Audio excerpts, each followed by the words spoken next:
Metaboiz squad.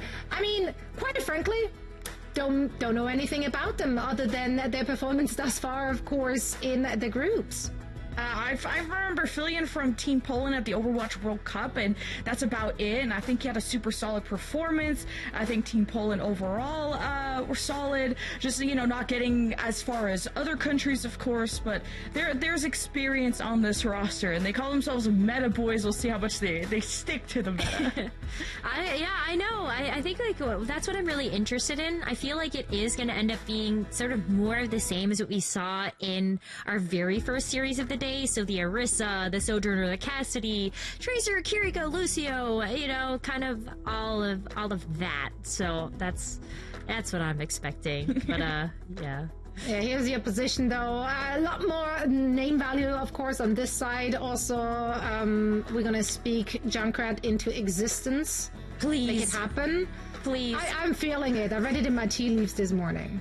Listen, this team is maybe one of the most fun to watch in EMEA, if only because they have some of the most unique hero picks for their one-tricks. Kaya is a Junkrat specialist. We've got Chasm that is a Wrecking Ball specialist. And then we have seen some really interesting picks outside of that to sort of fill out the roster. But like, Jen, how could you not be excited looking at those two heroes on your screen?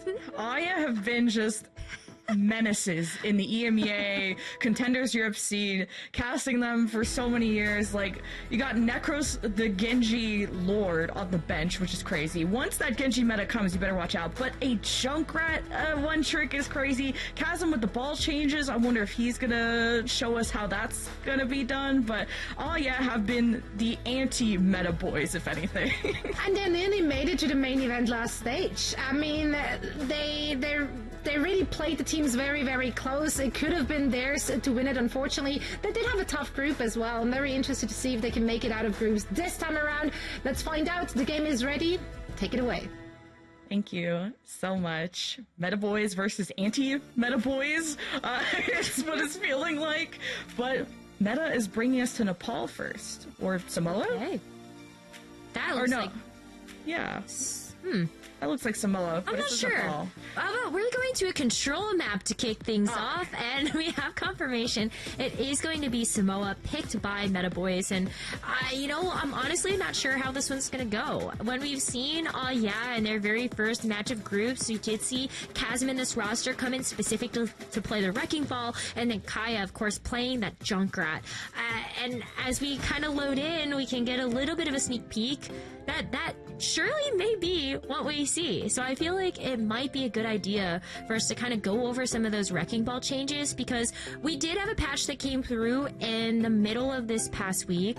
So players and teams, they all had to play in one patch, and now they're playing in another patch. But even pre-patch, we did see Chasm just play this Wrecking Ball. And this is kind of interesting. Like, Grappling Claw got a couple of small changes to it. The Adaptive Shield can now redistribute over health to nearby allies. So I think this is a really unique way for Wrecking Ball to see if this has some merit in the meta. Now Hammond is no longer that selfish hero that's just going to be on the flank and not caring about what the rest of the team does. You're encouraged to play with your team, and I love that. Emilia, now that we get more time to think about this, Emilia is on the Orisa, and this is my favorite thing to lock when there's a Hammond on the other team. As Hammond rolls at me, Javelin. Hammond at me, Javelin spin. Try to push me, Fortify. It's just the kryptonite to a Hammond, and what it's trying to do. Not only that, but you also have the Cassidy. Like, I think immediately when we launched into the game, you saw the Hinder come up when we were on Chasm's POV. And so that's where the magnetic grenade can come in. So you already talk about all of the pieces of Orisa's kit that can work against this Wrecking Ball. I raise you a Cassidy, and I also maybe even raise you a Kiriko. So... yeah, I have harassed YEAH enough about, oh, well, they're getting countered, blah, blah, blah. But YEAH, we're dominating Contenders Europe so many times for playing anti-meta, for being so good at their individual heroes that they know how to play against their counters. They wouldn't be in this position if they didn't. So yeah, if you have someone who can hinder you, wait for the hinder to be gone, or don't play around the Cassidy. Wait, completely ignore the Orisa if you can. And it all depends on if that Orisa of EMEA can protect or just kind of be more aware and mark where that Hammond is trying to displace from. I think what also makes this matchup unique, though, is like you're also not just playing against a Wrecking Ball, but you're playing against a Wrecking Ball one trick.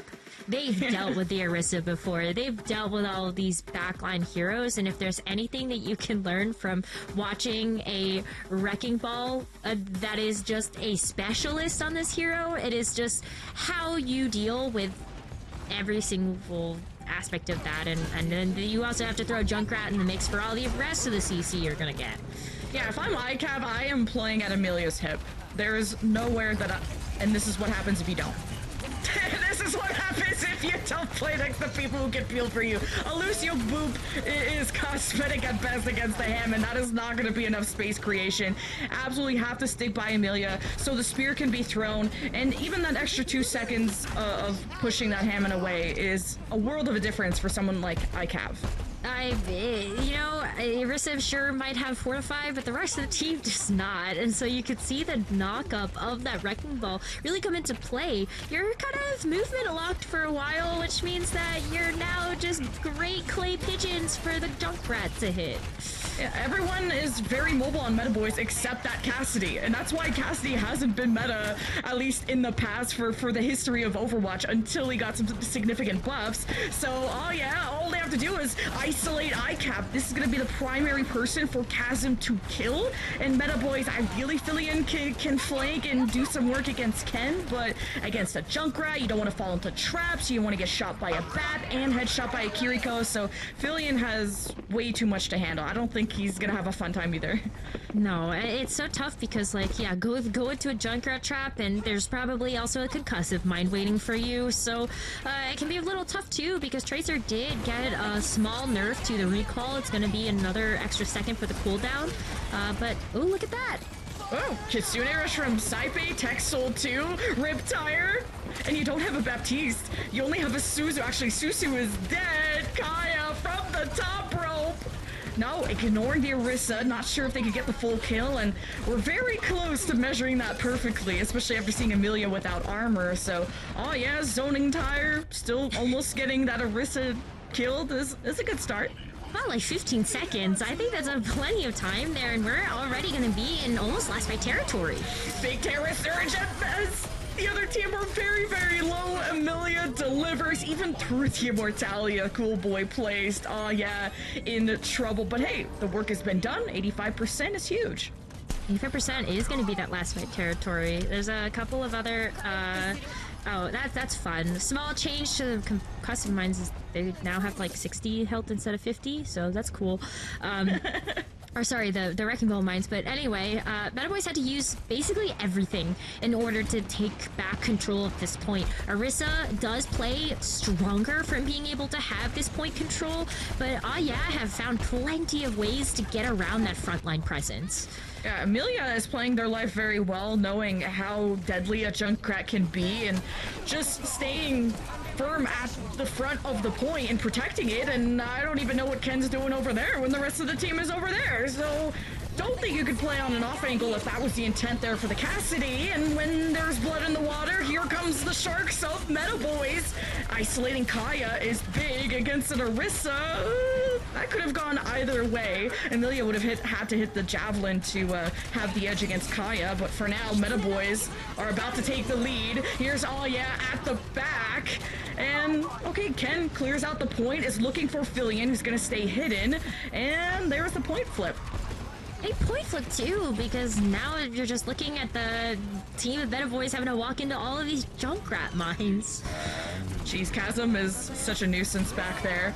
ICAV zones with the Deadeye to regain point control for Metaboiz, but ICAV in danger. Filian dealt with on the flank, and take it back over, and the mines are at the ready. This is last fight. Metaboiz won't be able to touch this, and with the Amp Matrix right in their face. This is okay. The Amp Matrix is a little whiffed. It's a little too far forward, but maybe given to Chasm, which you don't usually set up your hammer with an Amp Matrix, but hey, it doesn't matter. Had all the ults in the world and the firepower they need to take round 1. I'm sorry, I'm just looking at like all of the different explosives on this point. Poor ICAV got pooped into a wrecking ball mine. You saw the Kiriko go down to a ripped tire. It's just goofy. Like, this is goofy, funny Overwatch. It's goofy Overwatch when you're watching Oh Yeah, but you're entertained because they play off meta, but they show you that they almost teach the worst lesson in Overwatch, which is don't swap off if you're getting countered. Everyone's gonna be taking notes on Oh Yeah of like, okay, play Junkrat, play Hammond, and it's like, no, you will be costing yourself SR. That's so funny.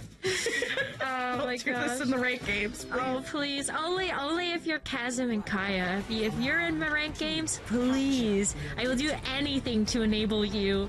But hey, we're going to another round of Samoa. This time we're heading over to Beach, and Chasm's already in the back line. You saw that. He's rolling, he's vibing, he's playing pinball.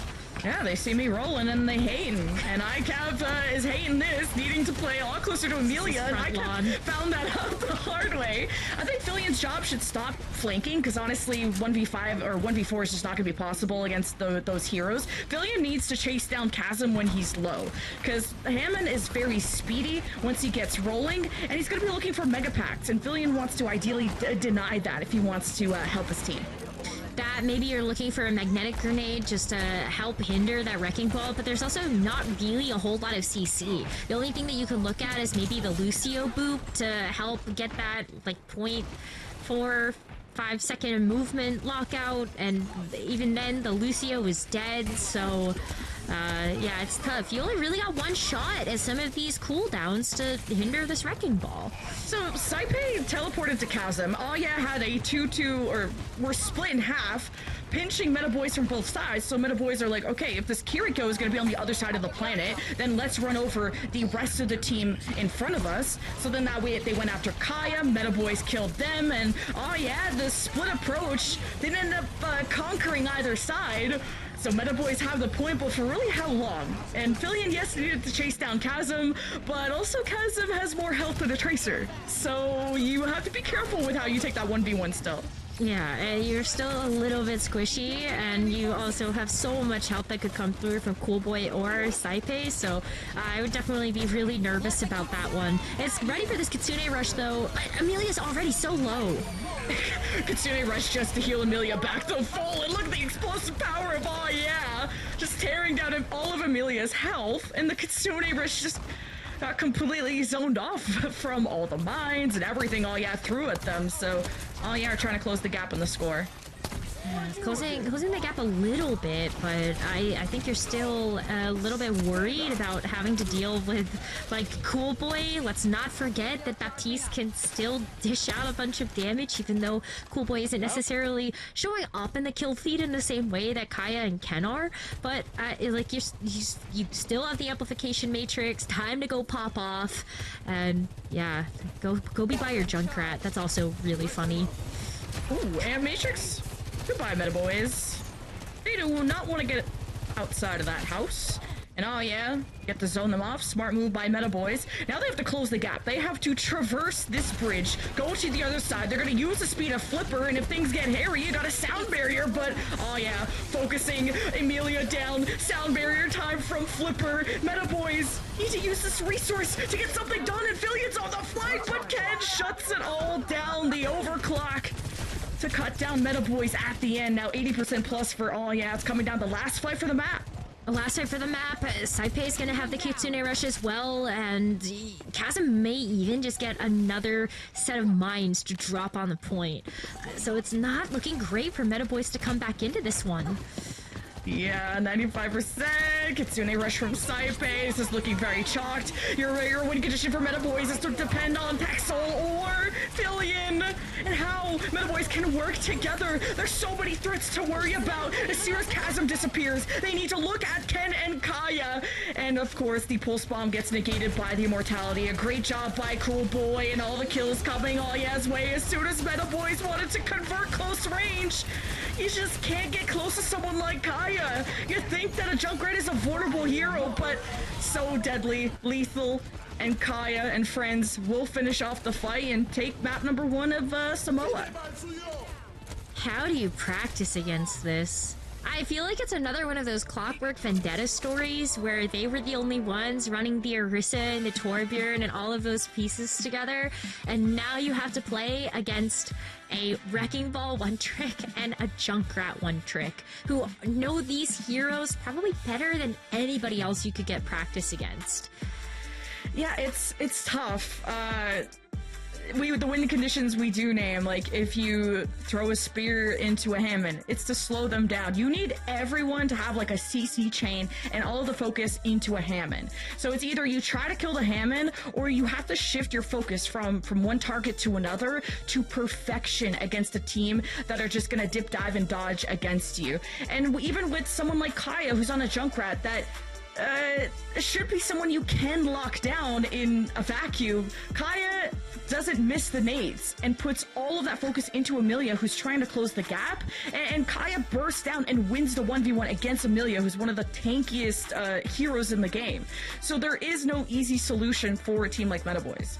No, I mean, like, you saw in one of those clips, Amelia got trapped, and then it was just, like, 6 nades, Amelia was finished, and then if you don't have that front line, the rest of the team is gonna get picked off, too. So Amelia does have a very, very difficult job in this matchup. Not only because, like, you're gonna get knocked up, you're gonna get the trap, you're also going to get concussed backwards from a concussive blast from this Junkrat. It's not very fun, and I feel like this is another one of those comps it's gonna be difficult to play against.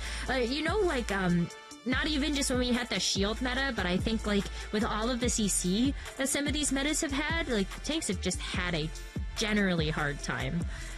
I don't even mind the heroes that Metaboiz have chosen either. The Tracer's very mobile, the Sojourn's very mobile. If they get collapsed on by a Hammond, they could easily get away.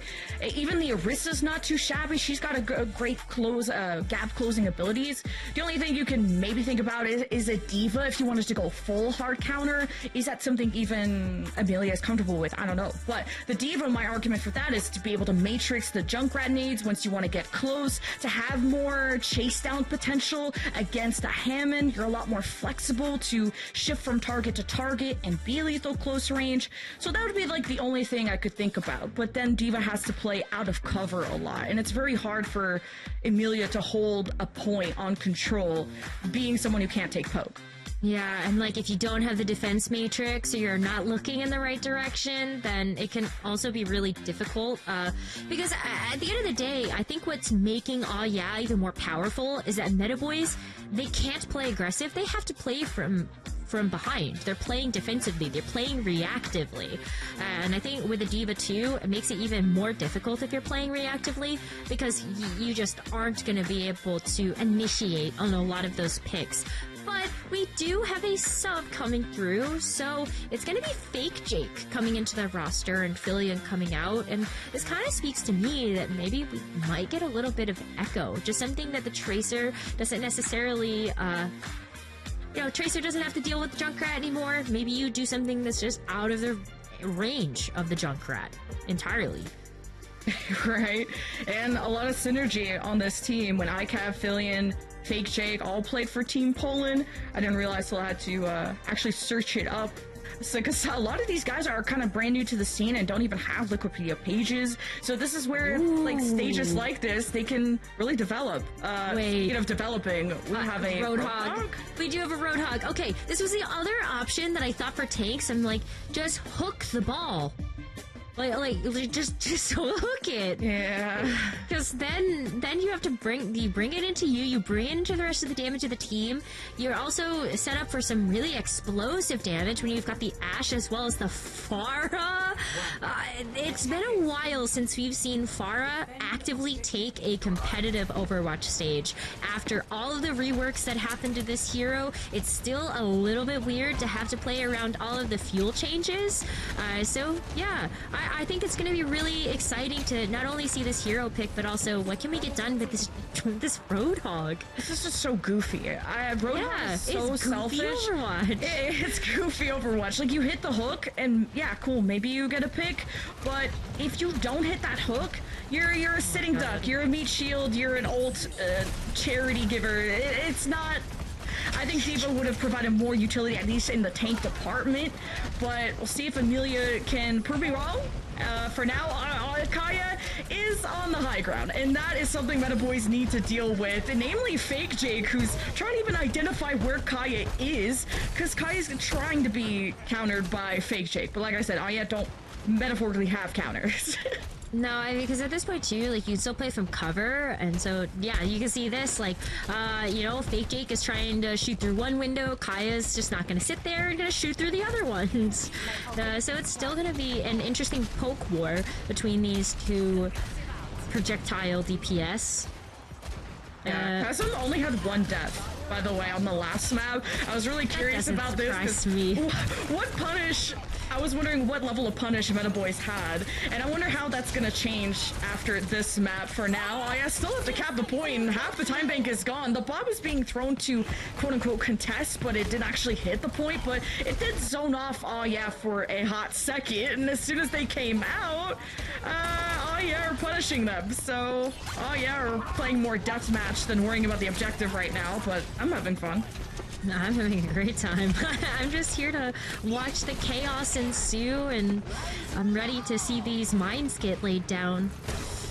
And a Riptire, Emilia's dead.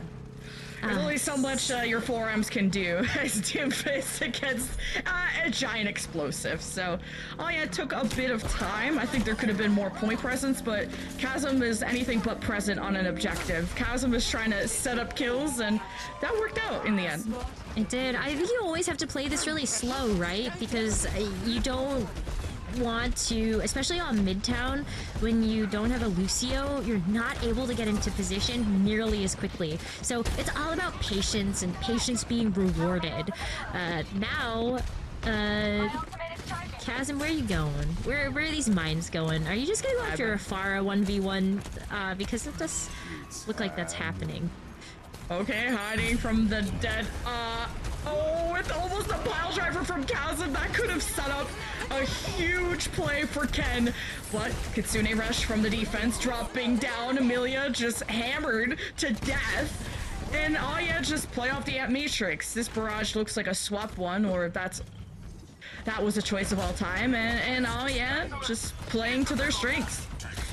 It's so sad, because I think one of the reasons why Pharah hasn't been played for a long time is that once you ult, you are a sitting duck. Like, someone's gonna clip your wings, you're gonna die, you can't move, and so it is gonna be a swap, correctly called. It's gonna be the Echo this time around, which is a hero that Fake Jake knows very well. And Kaya's right there.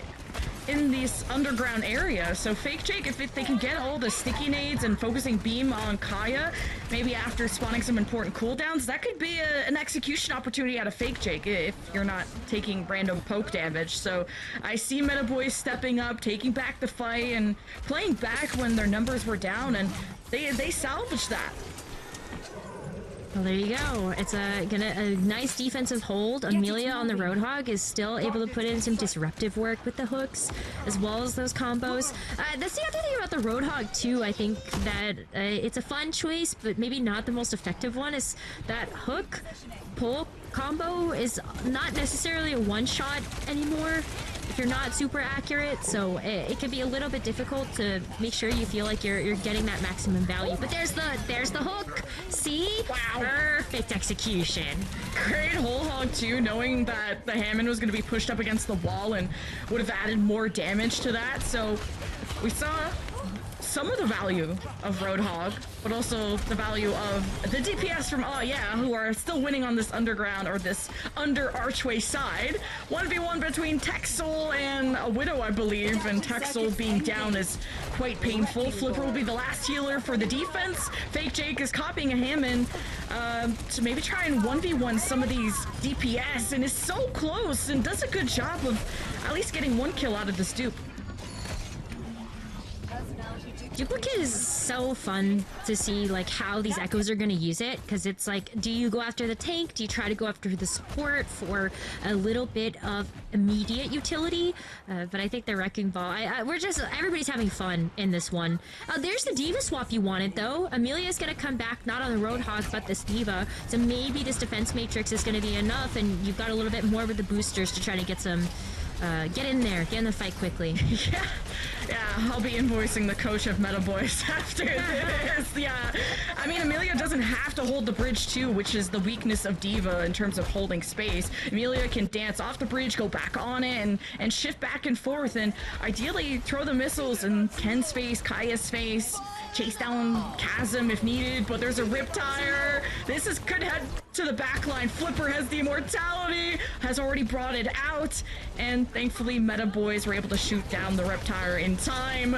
Amelia could get the chase on Chasm, but is being distracted by the rest of Oh Yeah firing down from the bridge, and Metaboiz are out in the open not having a lot of cover besides the cart. Last few seconds for this push out of Oh Yeah, and they have the Kitsune rush. The bot from ICAV may just relieve some of that objective responsibility that this defense needs to get done, giving a chance for Texel to heal them back up. Now the Bastion is out. Sure.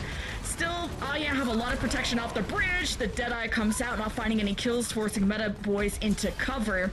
But Amelia has been a solid anchor in terms of this Diva to protect the cart and focus on the Oh Yeah DPS. And Oh Yeah don't have cart presses without Chasm. I'm really impressed with how many tanks Amelia has pulled out of that pocket. Roadhog, Doomfist, Diva, we saw the Orisa on the very first map as well, and that's something that we love to see out of the solo tanks we now have in Overwatch 2. You just need to have that flexibility, and I think it honestly worked out even a little bit better. If you can't play your meta composition, then play something that might be a little bit more off the wall if you feel like you've got the hero pool to play that rock, paper, scissors matchup. Diva worked out. I'm onto something, I think, because Amelia got to matrix a lot of the nades, play behind the bot, or the cart, I should say, and this had way more potential than a Roadhog ever could. And just in terms of just damage mitigation too. I think the Matrix is a lot more valuable to actually deny the damage rather than just soak it.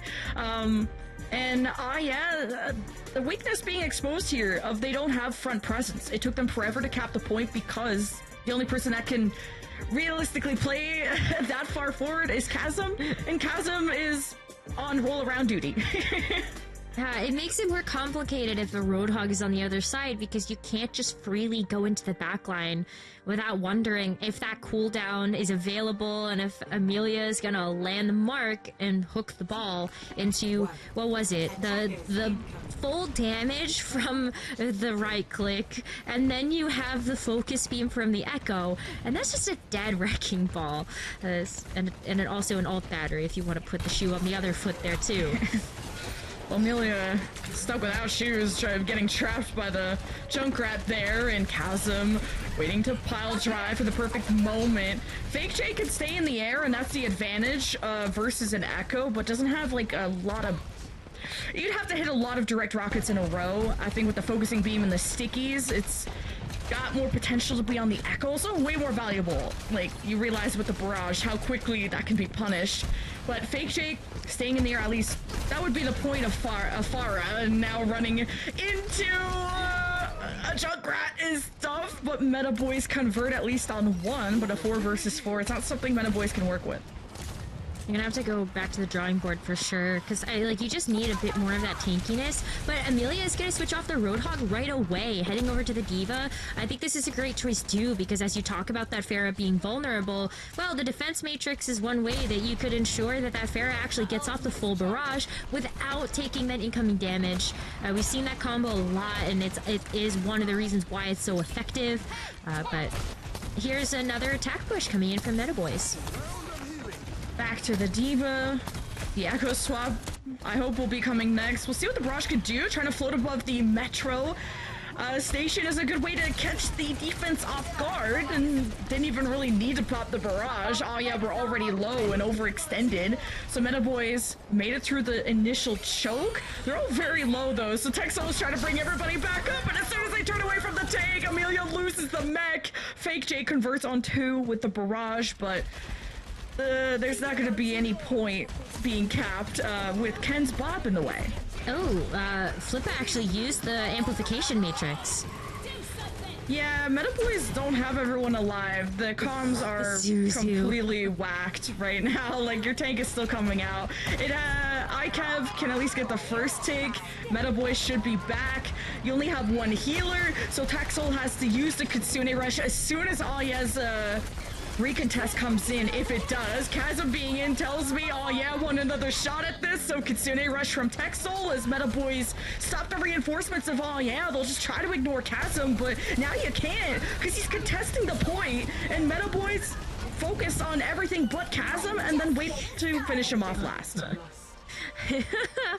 It's just gonna look like this for the rest of the match. If we're gonna continue to have like the Pharah, the Ashe, the Diva, the Road. Okay, well, we've got a Sombra now. So Kai is actually going to swap off of the Junkrat. I'm excited to see what this change brings to the table. Flippa is also now going to make a change to the Moira. Both Sombra and Moira got a couple of updates with the patch notes too. So Moira's not going to do nearly as much damage with that Biotic Grasp, and similarly Kaya does have less damage over time with the virus change, but you're still going to get the same effect of the hack and of course that coalescence pressure. Yeah, and Flipper mainly cares about fading out and piecing out into the bushes like Homer Simpson style. Just don't touch me, okay? Flipper needs to live, and that's all his job needs to be, because guess what? If you do that, you got better. You're still alive to punish, oh yeah, who are gonna be diving you constantly. So Metaboiz do a good job of playing off Amelia, and the Diva is amazing. Diva's been so good, and one of the... Ooh, see? Look! You know, the barrage doing something. Yeah, the defense matrix to protect the Pharah. We love that. There's some synergy on the board here for this composition, even though it looks absolutely wacko. But the job's not done yet. You still have 2 minutes and 20 seconds to get there to the end of the line. And Chasm is almost full again. Mm-hmm. Ooh, you're walking into an EMP too, exactly. Like, EMP, mines, Bob. Already not a good start for Metaboiz's offense, having to play this 4v5 and now getting pitched from all sides. Coalescence from Flipper to chase after Chasm of all things. I thought that was going to be to help support against the dive. Sure, offensive Moira works out too. And now that everyone is back from Metaboiz except Amelia, they've now taken care of the flankers and can just wait for Amelia to get back. Still have 1 minute and 30, and you still have so many ultimates if you're Metaboiz. I'm looking at even the self-destruct as just being able to get some extra pressure, but hey, look at that. It's an Russian Bob. And Bob's here, Zenyatta. And it's gone. It was a cool attempt by ICAV. I think that it would have been better placed on the cart, just to have extra presence within the fight, rather than flank pressure that is merely a distraction. And Flipper and Texel are about to die, and Metaboiz will have to reset if that happens. Chasm is also on a rampage, and is now... I thought he was going to be rolling in. Thankfully, that's a U-turn right there. But still one more attempt. It's going to be sub 1 minute, but Metaboiz still have this final shot to be able to get that golden box of victory. But an amplification matrix, and... is going to be waiting for them on the other side, and maybe even a Transcendence. Saipa's putting in a ton of work here on the Zenyatta. This is super winnable for Metaboiz. They're meters away, and like they did last time, just zoning off Chasm, hoping for the best, and a self-destruct kills Ken, and Kaya's down too. Metaboiz need to push the cart. I don't know who's there, but they need to get that done. Stack as many as you can while you have the space to do so. Saipai Transcendence to reestablish themselves with the team and even get some cart touch for the defense. Metaboiz. Oh, there's Kai on the flank killing ICAV, who hit away from heals instead of dropping down into them. Metaboiz panicking and folding under the pressure. EMEA is now the only one that can keep this overtime wick burning, and it's up to this backline of Metaboiz to actually win the map. You got Kitsune Rush, you got Amp Matrix. EMEA needs to be kept alive, and they do just that. Metaboiz tied the series. Oh, that was so close. I thought that the EMP would get there in time, and then everybody else got off the cart and didn't contest it. So, you know, I'm not going to chalk that up to a C9. I think we can just call that great pressure for Metaboiz. They had the amplification matrix on the high ground, which was perfect for not only the Baptiste, but the rest of the damage up there. And EMEA, like, great showing on that map. Be able to pull out the D.Va, be able to contest with a Wrecking Ball, and I think we got our first glimpse of what potentially taking down this Wrecking Ball and Junkrat comp is gonna look like. And the counter's actually countering?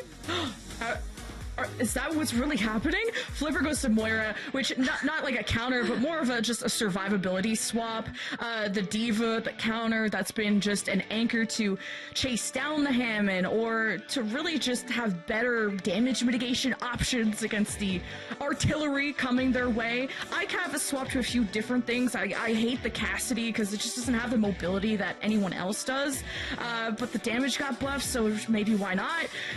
I would rather see a Sojourn, just something that has more survivability. But even when ICAV dies, Fake Jake and the rest of the team can still step up. So if you can at least trade 1-for-1, it's not bad.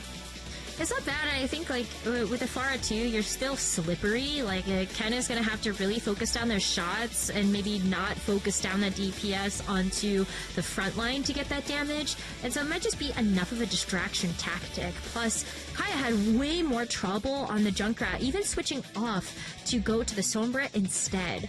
So there is definitely some counter picking happening in this game, and Metaboiz just putting up a great performance in terms of the damage mitigated is crazy. Yeah, maybe I'm crazy and I thought ICAV played Cassidy, but he just played Mystery Heroes, just trying to find something that won't get constantly dove on. But hey, our next map chosen by Metaboiz is Esperanca. Our series is tied 1-1, and you'll find out who will go to series point after this break.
Andiamo. Presa la hobby. Sombra. Smite. Nice, nice. Kids za 10. Patrz. Lotne. Lampy ci rzucam. Zaraz mam na ulty. Supportowe. Target. Bola bije. Stać. Bola bije. Lampę. Almost zginąć. Nice. Very nice out of the Metaboiz, and I'm not crazy. ICAP did play Cassidy, but he had to swap to so many things. A lot of different things. Metaboiz swapped to the right things, though. They won the map because of it. They did, and this is, I think, what this matchup is going to take. You've got to be able to shut down the overwhelming pressure from the Wrecking Ball as well as the Junkrat, and what better ways to do that than to go back to our counter-picking roots and play something that's just a little bit spicy every single time. But here we have a substitution coming through for one of our rosters, so let's go ahead and take a look at that really quick and see who's going to be stepping up to play. It's going to be Darkside Phil coming in to play a damage role, Jen. Usually we see this player on a tank. Wow. Kaya's coming out of the roster for that. Yeah, just thinking, okay, well, the D.Va is hard countering the Junkrat, and then that's enough space for ICAV or Philian at range to poke down Kaya, so Junkrat not working out, and I don't mind it. I don't know enough about Darkside Phil in terms of DPS to know what the secret sauce is, but I'm excited.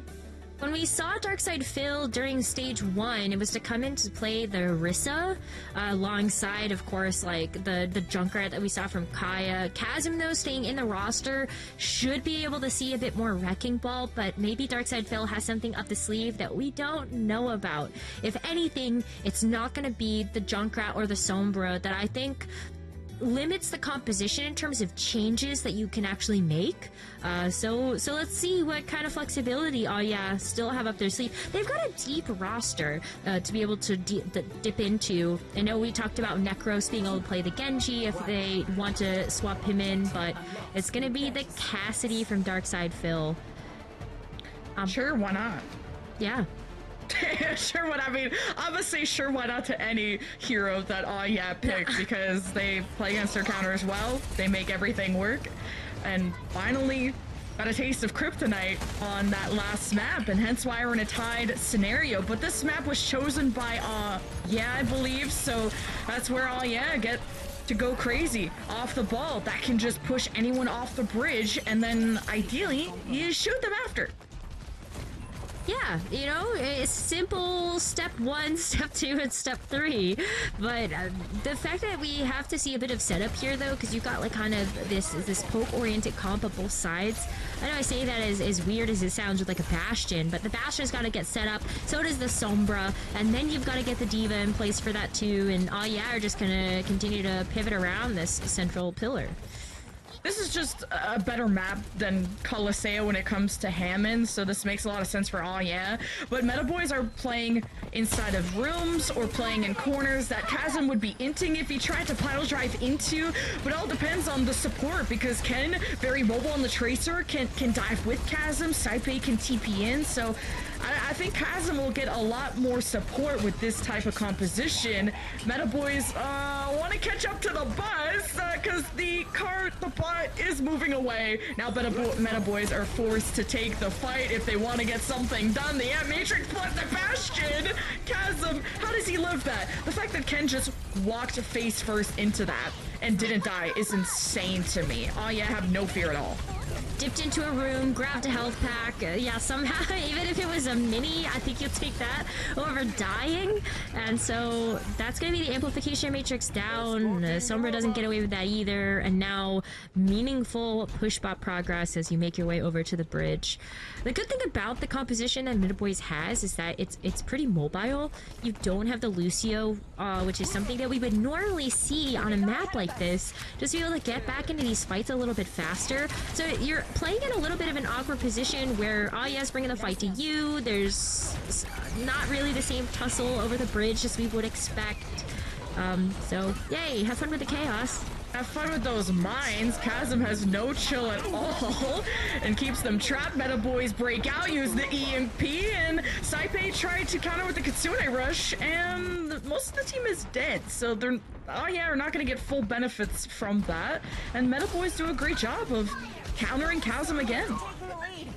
Countering Chasm, but you still have to figure out how you're going to deal with the rest of the team. I think that the Sombra makes things a little bit trickier because it's like Sombra versus Tracer. You're still fighting over those health packs, but Sombra can still shut them down. But I love that we've got this Kitsune rush from Texel because this could really turn the tide for Metaboiz to take the advantage. Maybe even a checkpoint. Yeah, the lead for Metaboiz, at least in this case. Still plenty of time, and Amelia gets the chase down on Chasm. So I was worried about if there was going to be a lack of Tracer, if there was going to still be that finishing power, the mobile finishing power to get after Chasm. So far, so good for Metaboiz, and they got the Kitsune advantage after Saipei wasted it last fight, trying to salvage, I think, what, a 2 or 3 versus 5? Either way, Metaboiz can just wait for OWCS to come to them, try not to get separated. Metaboiz group up on the bridge, and I guess just the poke from OWCS is still strong despite being on the low ground. ICAV is missing. The Ant Matrix is kind of ugly. It's not really looking at anything, so we'll ignore that out of Flipper. Kitsune rushes plan B for Metaboiz as OWCS is caught in the open. Darkside Phil, very killable. Amelia gets the chase down and uses the self-destruct to trap Cool Boy, and going for the mech kill, respectable, but in a pro game, insane. It's actually insane. But that's the checkpoint activated for Metaboiz. And so they have these forward spawns, and okay, maybe not that advantage anymore as OWCS does get a chance to clean up these picks, but this is so back and forth. We still have over half of this map to go in terms of that time bank. So high noon here from Darkside Phil. Maybe we get a chance to see this Ant Matrix too. There's a lot in that bank here for OWCS to throw up this next fight, but I'm curious to see how much of an impact this EMP can have. Yeah, Metaboiz could have used their ults a bit better, and Amelia could have not egoed them with the self-destruct and could have just killed them vanilla, just without the ult. But hey, Kitsune Rush works out for OWCS, giving the extra firepower to Darkside Phil with the Dead Eye. And Metaboiz will have the lead, but they're very soon gonna lose it. Now the Darkside Phil has some space to work with. He's landing all these shots, and he's delivering. Okay, I mean, delivering a point, that feels really good. Even though OWCS are struggling to deal with this Sombra from Fake Jake, I think you're still really happy being able to unlock those forward spawns for yourself, and then Chasm's got these mines again, so playing around this really open space is going to be difficult to work around that huge area of effect. Okay, deny the pulse bomb with the javelin spin, EMP from Fake Jake to pressure the backline. And Metaboiz still need to touch the bot here. Okay, 72 meters for OWCS is where they will end at for the moment. But that's starting to become more of a significant lead. 20 more meters, and Metaboiz are going to have to win back-to-back fights to catch up to that. That was a really good rotation coming through from Metaboiz as well. As soon as Chasm hit those Wrecking Ball mines onto the point, they said, we're just going to go into the room, going to avoid him, and then we'll wrap around and nab you from behind. So I think it was a really smart choice. And now that they have the ultimate advantage, not only do you have the amplification matrix, but here's the Kitsune rush as well, as we get to listen in to see how these teams are going to approach this next fight. Bez lampy. Ja nie mogę. Mamy checkpoint. Nice. Wyjebie ci się? Trzeba do mnie? Nie. Wyjeb się, ja celę, jeżeli możesz. Okno poszło, coś jeszcze? Okay. OWCS getting the job done. Taking care of Metaboiz once again and denying an important fight where Metaboiz could have tried to get a lead back. It's a really important fight to take there too, because Texel didn't get a chance to use that Kitsune rush, and now like we're playing kind of the same game as we saw in our first match of the day, where OWCS have the lead, not by very much, but still enough that they just have to stop Metaboiz from getting any more progress. And Metaboiz have to build momentum, and that's so difficult to do. If you lose any member, you could be set back. So Metaboiz have to be perfect There's less than 3 minutes left. Kitsune Rush and Texel just couldn't TP to someone like Flipper, who had already dropped to the high ground. Oh yeah, so quick to overwhelm you. And Terror Surge from EMEA trying to take some bodies with them. The numbers might have been evened up actually after Fake Jake and ICAV killed some people. So oh yeah, are not in the most comfortable position either. No, but yeah, I think like you have to step back. Poor Phil and Chasm were already very low, but that is going to be a touch coming through from the Tracer. At the very least, it's going to stop the progress for a little bit and also make Metaboiz scatter. They don't have the personnel either to take this as a 5v5.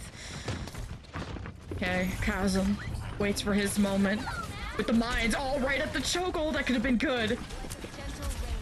But Metaboiz, realizing they don't want to be in a corner against the mines, but placing it out in the hallway is maybe not the best place for Chasm, because Metaboiz easily walk out of it. You ideally want to trap them into that hallway and not put it behind the— oh, the headshot. I mean, Fake Jake ate the barrel. He deserves it at that point. And Metaboiz keep getting set behind. You just like see a Tracer run at you, and I feel like it's one of the easiest shots of your life. So if I kept missed that, would have felt a little bad there. But hey, really nice positioning here from— oh yeah, now we only have 1 minute and 20 seconds left. It's not a whole lot of time to work with, and Ayar is continuing to put on this pressure with the amplification matrix to stop this push for Metaboiz. This is a must-win for Metaboiz. You just can't let this bot get too far back, and Flipper is isolated. All of Metaboiz are split from each other. And you ideally need to be in some range of your diva so that she can boost towards you and matrix the damage. If everyone's split up, EMEA can't do anything about it. No, it's too difficult to do that when, like, you've got the amplification matrix splitting your focus, and then of course you've got Chasm behind you too. Okay, spotted. Good. Love it. Now though, gonna be less than 30 seconds for this next engage, and this is final fight here for Metaboiz. They've gotta win this. Oh, ICAV is already dead too. The comeback from Metaboiz does not look like it's gonna be happening. The last 22 seconds left. Oh yeah, we're so good at collapsing onto ICAV, who, again, I'm hating the Cassidy, and why he's been not meta for the history of Overwatch is that his tumble doesn't go far enough. And against Dive, against a Tracer, against a Hammond, it just— Cassidy doesn't have the survivability compared to a Soldier or anything else. So the Sombra may be better, but Metaboiz would have to do the comeback of a century to win this. Yeah, it starts here. You have a couple of resources to work with, but the Wrecking Ball mines over the point is going to make it really difficult to step up to the plate and actually keep this progress going. Yeah, ICAV gets isolated, not able to translocate out is really difficult. Oh yeah, they've just been improving as time goes on. And Darkside Philly just got subbed in and he's popping off like that. Thank God for him. Oh yeah, go to series point. Oh man, it's been so interesting to see the development of both of these teams over the course of the series, and as you called out, Phil coming in, slotting in perfectly, playing the Cassidy, and just making it so miserable for something like a Sombra to get access to the backline. I think has been night and day difference. Not to say that Kaya's not a good player, right? But you're playing this long game of making these counter choices, and Phil was the right player for the job. You needed some kind of range DPS, and the Junkrat, as good as Kaya is, those nades are still hard to hit. They were a projectile, so at range the Cassidy was going to be better in that vacuum, but yeah, I'm like hyping up Darkside Phil, who's also playing Cassidy, but the difference between the two Cassidys is that Darkside Phil has a tank that's making space. EMEA, D.Va is not a tank. I know in 6v6, D.Va would dive in with somebody, but now in 5v5, D.Va is more of a peeler than anything. And EMEA did an amazing job on Midtown doing just that, but the team is like dispersing a little too much in the heat of the moment, and EMEA can only do so much. Sorry, that pick from Phil is just still living rent-free in my head, even after getting stuck. Knowing like, my team's got me, I'm not gonna die to this pulse bomb, I'm just gonna go ahead and kill the Tracer that walked in front of me. It's just really funny. And yeah, I agree with you. I think like, the D.Va is one of those things I think that makes a lot of sense if you're playing on a payload map, because not only do you have the opportunity to get those quick resets, you're not worried about this push bot moving in another direction. That's what makes push so tricky to try to create space with that diva. So maybe if we're heading over to our Flashpoint map, maybe the diva makes a little bit more sense. Just because you're playing on a static point, but the same problem remains that it's just harder to keep yourself in the loop and in the front line.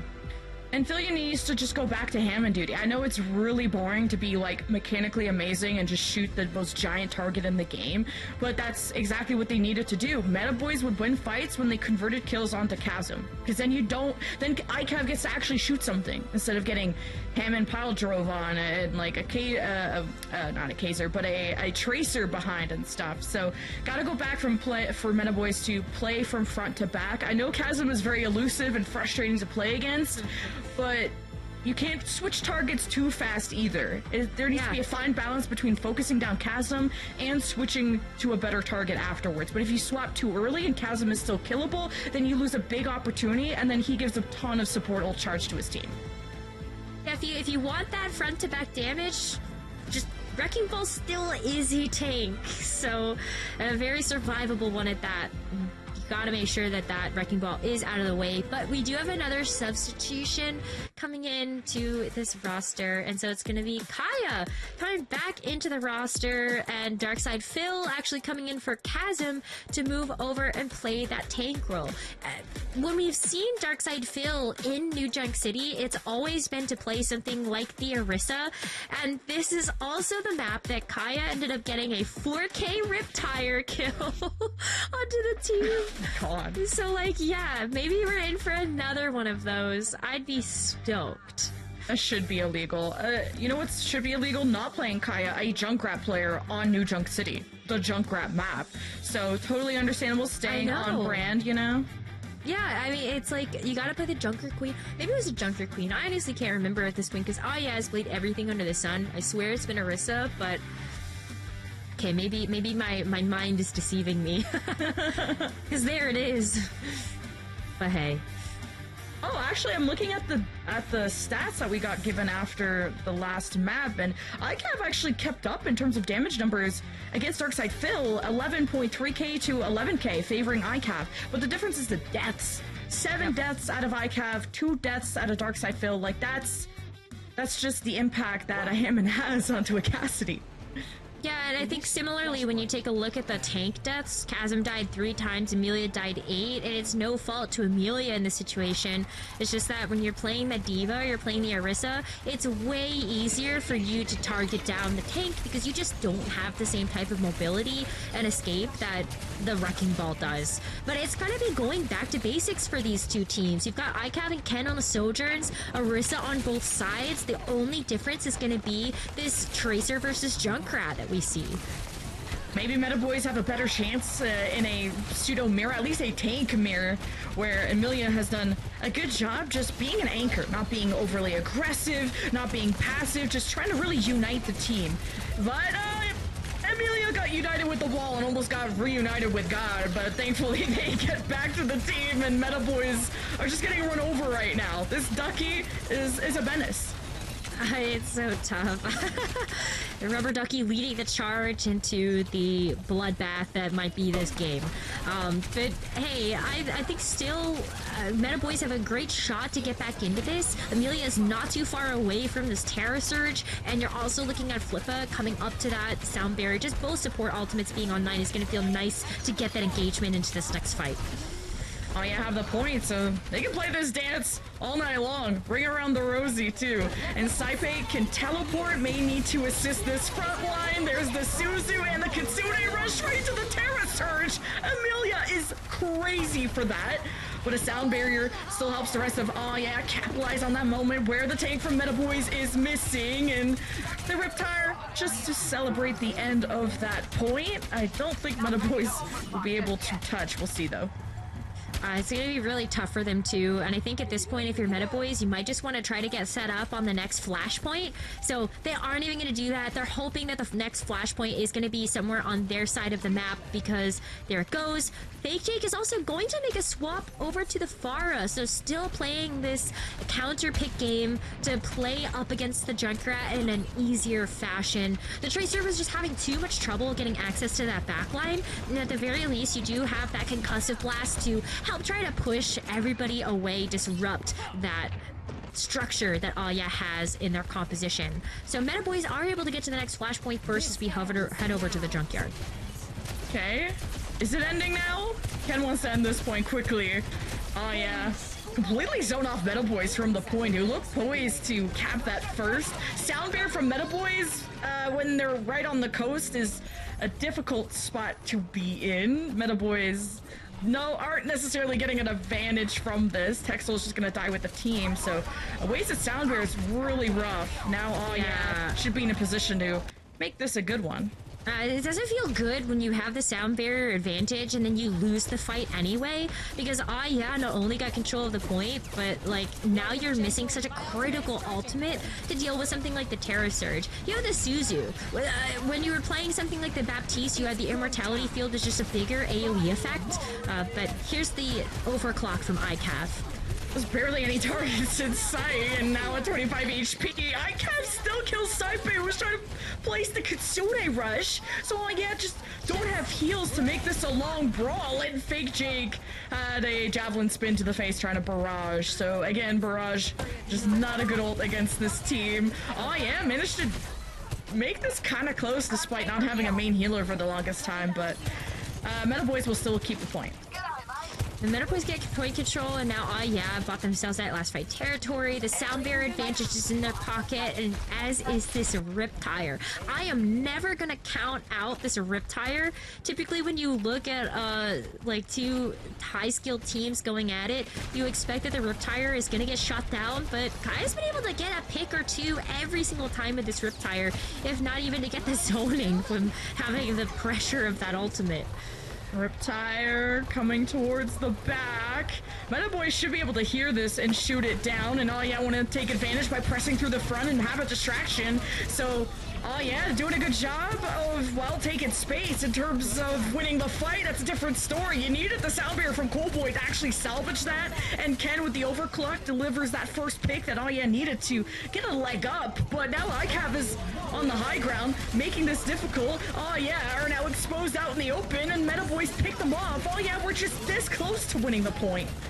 So close, and at this point it's gonna get flipped over. There's still some time here for AWW YEAH to come back, but that's if they get everybody out of here. Saipe is gonna go down, and with that Sojourn following up, this should be a Flashpoint headed over to Metaboiz, and we've got to get set up for the next one. Now, where is it gonna be? That's the question. Rounds tied 1-1. Here we go. That Ducky is hungry for blood. Skin. I love that skin. Deadly. I love it too, but it's just I don't so like getting killed by it. Then you just see the Orisa walk up to your face and you're like, I'm getting killed by a rubber duck. I don't know how I feel about that. Ducky's won. Oh, we need the winning comms to have that. Oh, Darkseid feels in trouble. No armor. Amelia, dog walking towards them. A pause mid-fight. Oh, there was a disconnect from AWW YEAH. That's unfortunate. Oh, it's gonna be the Kiriko too, so it feels so bad to have to lose in like a member of that when you know that like mid-rush too. So important. Oh my god. Sometimes it be like that. Makes our job easy though, because now it's a guaranteed fight win from the other side, especially when your main healer who's getting pushed into died. So we'll get that resolved ASAP. But hey, Metaboiz in this kind of tank mirror, I gotta say, has looked a lot more even. Like these fights are going down completely different when there's not a Hammond to worry about.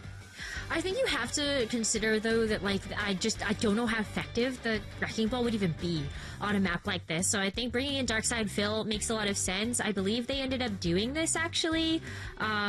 We did see Darkseid Phil get switched in for Esperanca, actually, when they ended up playing against Peace and Love in the very first day of groups.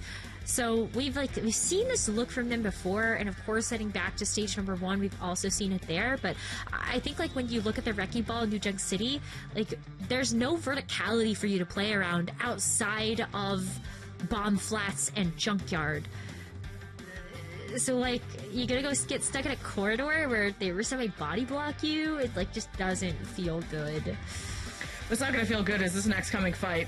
Now that we get all of our members from Yeah back, Saipe is missing, and Tex will just use Kitsune Rush. But wait a minute! Does it matter? Fire is bombing the heck out of Metaboiz. This should have been you know what? That's my fault for caster cursing. I apologize, everybody. Hey, you can't underestimate the Junkrat. The Riptire is still important.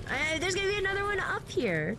That is insane that Kaya saves that fight Actually insane. when they don't have a Kiriko. Like, and the other team is Kitsune rushing. Kaya is killed during this fight! Oh, and the tire's about to get 4. Well, Amelia is gonna be dying next. The Suzu tries to help them regenerate armor, but nah. Yeah, we'll be getting the point back. Oh, that's so funny. Who needs healing when you just deal more damage? You kill them before they can kill you.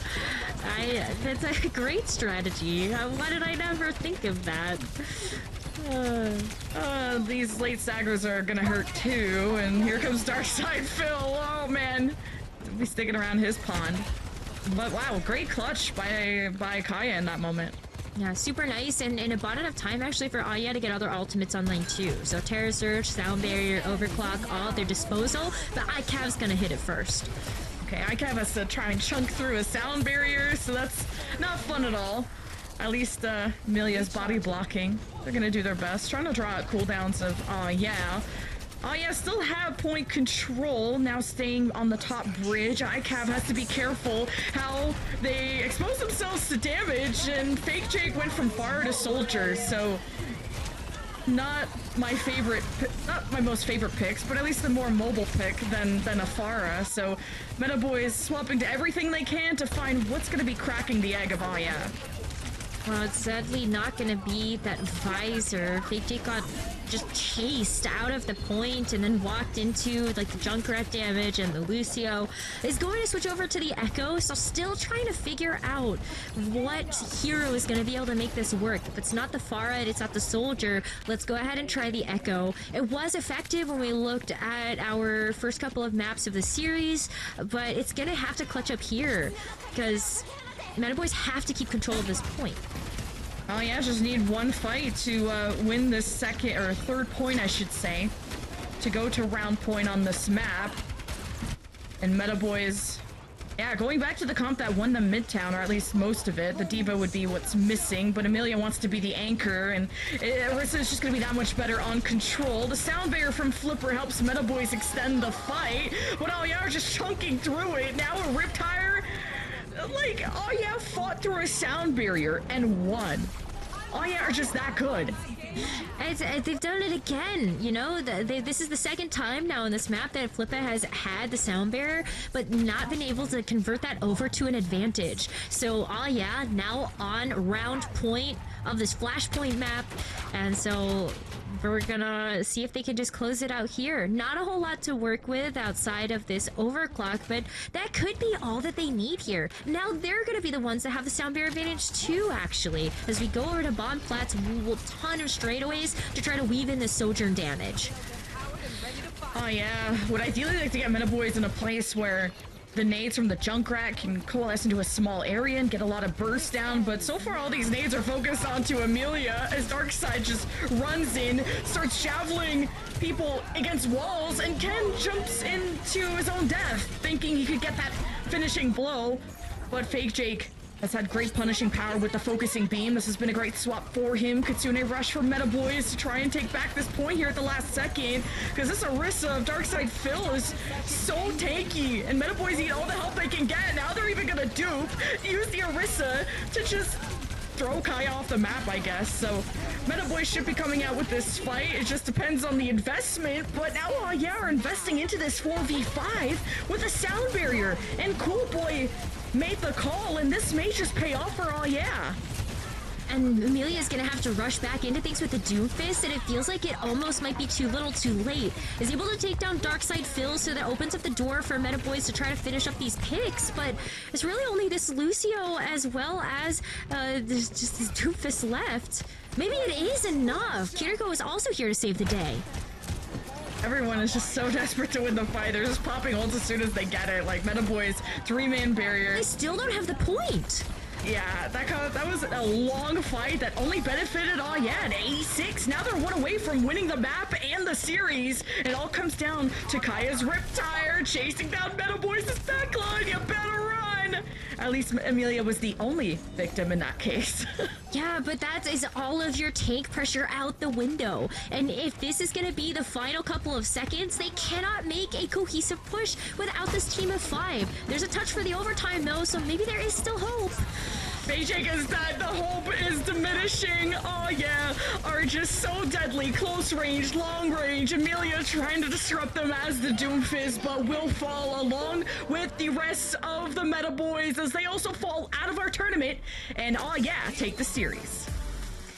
That was an impressive victory. We always get treated to so many interesting heroes and plays when YEAH are here in these matches, but Metaboiz, they put up a good fight.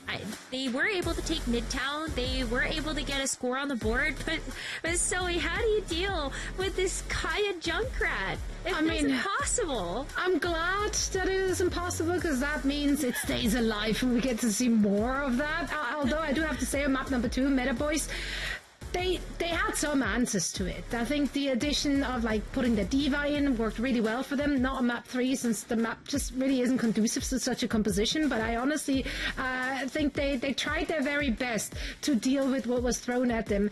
In their defense, it's hard. No one else is playing a composition like that. It's not like you get any reps in and really have a good answer to what we've seen from YEAH. And even though, yeah, of course, if you are going up against YEAH, you kind of expect them to throw that kind of stuff at you.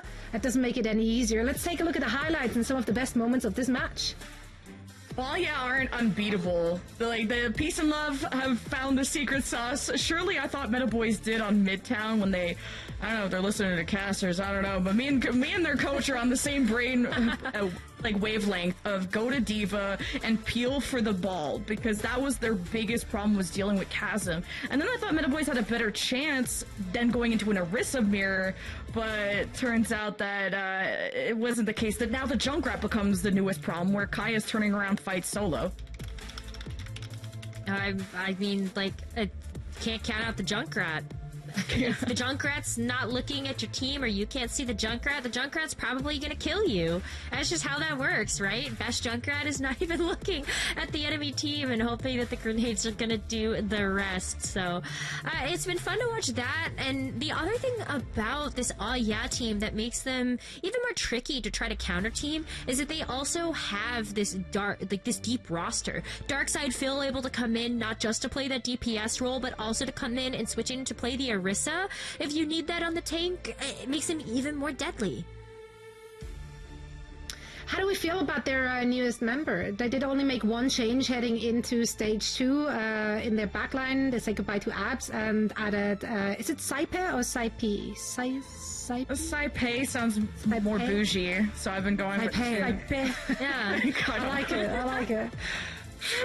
Saipe, I've been a fan of. I think the only time I was like, ooh, was when you're trying to pop Kitsune Rush in these fights and you kind of put yourself out in the open. Sometimes Saipe has gotten picked by trying to get the call going for the Kitsune Rush and putting themselves in vulnerable positions. But other than that, like every Kitsune Rush fight has been really solid out of them. Yeah, I sadly only got kind of chunked once there by the internet connection. But still, like, you definitely saw and felt the impact that Saipe was having on those fights, whether the Kitsune Rush was up or even just being able to come in, get a swift step into Chasm, save the day a little bit, and make sure that Wrecking Ball was around. Chasm barely died. We took a look at those tank stats in between, like, Chasm and EMEA. Even on this first map, I think only died twice, and then on the second map only died like 3 times. So it just like it doesn't feel like Chasm is fair on an even playing field with the rest of the team. Yeah, you know Chasm is a problem when he forces the entirety of the other team to swap the things to counter him. Like, that's how good he is. That's right. I was in pain just like watching on Samoa, especially. Nicker, I think you hit on that as well during the cast. So many explosives. Like, you could literally not step into any place on the map where you didn't get blown up. So pain when you're on the other side of it.